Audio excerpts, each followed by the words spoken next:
एक कौवा अपनी लाइफ को लेकर बहुत परेशान था।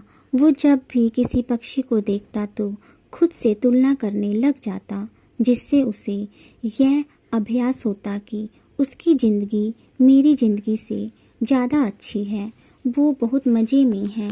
पेड़ पर बैठकर कौवा यह सोच ही रहा था कि इतने में कोई भारी सी आवाज़ में बोला, इतने परेशान क्यों हो बच्चे, क्या सोच रहे हो? ये सुनते ही कौवा इधर उधर देखने लगा और डरते हुए बोला कि कौन है, यहाँ सामने आओ। तभी पेड़ बोला, अरे डरो मत, ये मैं हूँ जिस पर तुम बैठे हो। मैं कल्प वृक्ष हूँ। मैं अपनी शक्तियों से इस जंगल में रहने वाले हर जीव की परेशानी दूर करता हूँ। अब शक्तियों का नाम सुनते ही खुशी के मारे कौवे के बाल खड़े हो गए और कौवा बड़ी उत्सुकता से बोला, क्या आप सच में ऐसा कर सकते हो? पेड़ बोला, हाँ भाई हाँ, लेकिन तुम्हारी परेशानी क्या है? कौवा हाथ जोड़ते हुए बोला, आप मुझे अभी ऐसा पक्षी बना दो जो दुनिया का सबसे खुशनसीब पक्षी हो, उसे किसी बात की परेशानी ना हो। कौवा लगता ये बोलते ही जा रहा था। अल्प वृक्ष ने बोला, हाँ ये सब तो ठीक है, पर तुम्हें ऐसा बनना क्यों है? कौवा बोला कि मैं अपनी इस खोए वाली ज़िंदगी से खुश नहीं हूँ। ना रंग ना रूप, कोई गुण नहीं मुझ में। आज सुनते ही सब भागने लगते हैं मुझसे। कल्प वृक्ष बोला, अच्छा ये बात है तो ठीक है, तुम जैसा चाहते हो वैसा ही बना दूंगा। तो बताओ तुम्हें कौन सा पक्षी बनाऊं? ये सुनते ही कौवा मौन हो गया और सोच में पड़ गया कि किस पक्षी का नाम लूं। आखिर कौन ऐसा पक्षी हो सकता है? कल्पवृक्ष बोला, अरे अब क्या हुआ, किस सोच में पड़ गए? कौवा बोला, मैं अभी पता करके आता हूँ। अब निकल पड़ा कौवा दुनिया के सबसे खुशकिस्मत वाले पक्षी की तलाश में। उड़ते उड़ते कौवे के कान में कोयल की मधुर आवाज़ सुनाई दी। कौवा तुरंत कोयल के पास पहुंचा और बोला कि अरे कोयल भाई, वाह क्या आवाज़ है तुम्हारी, बहुत सुना है तुम्हारे बारे में। तुम्हारी आवाज़ सुनने के लिए लोग महीनों इंतज़ार करते हैं। क्या मस्त लाइफ होगी तुम्हारी, क्यों? कोयल छिटक कर बोला, अरे हट, क्या बात करता है? इसी आवाज़ को सुनकर बाज हमारे पीछे पड़ जाता है, खाने को जान पर बन जाती है हमारी।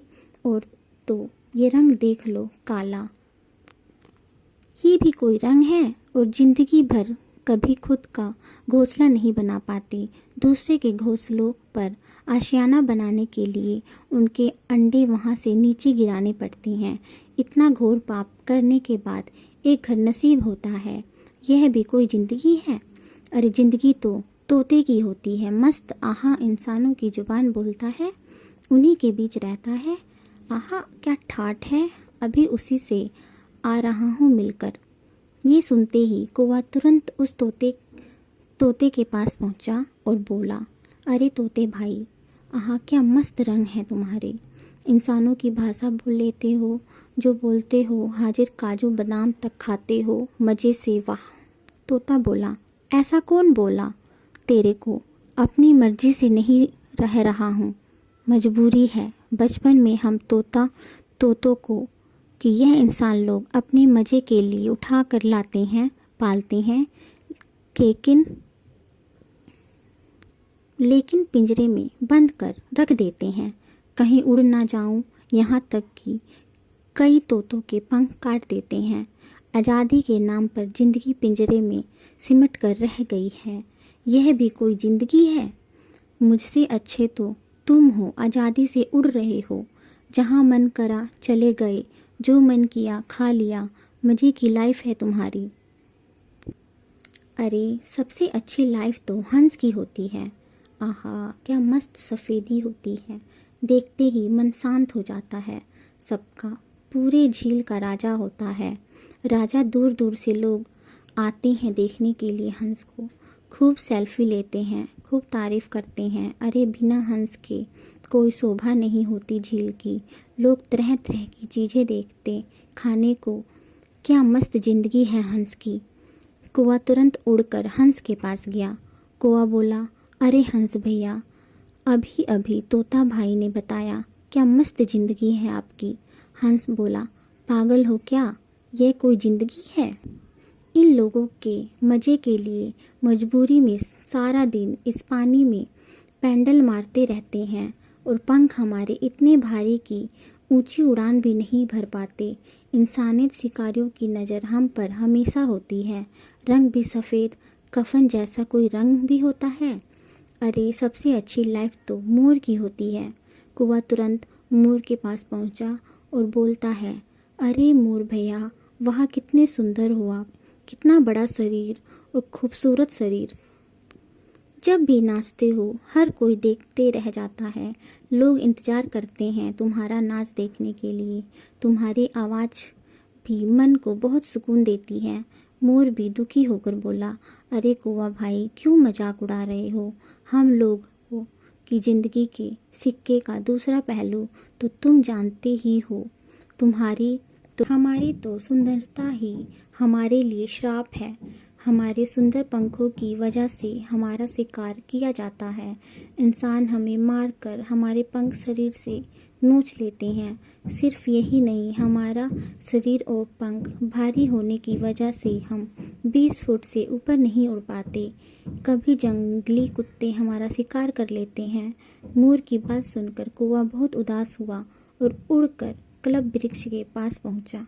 कोए ने अल्प वृक्ष को सारी बातें बताई। तब अल्प वृक्ष बोला, बेटा, दूर के ढोल हमेशा सुहाने ही नजर आते हैं। बिना पूरी सच्चाई जाने तुम अक्सर दूसरों को देखते और तुम्हें ये लगता कि उसकी लाइफ तुमसे बहुत अच्छी है, जबकि सच्चाई क्या है वो तो तुम जान ही गए हो। कौवा बोला, हाँ, आप सही कह रहे हो। सच्चाई जानने के बाद अब मुझे ये एहसास हो चुका है कि उन सब से अच्छी तो मेरी ज़िंदगी है, यानी सबसे खुशनसीब पक्षी तो मैं हूँ। इतना सोचते ही कौवा मज़े से उड़ने लगा, गीत गाने लगा।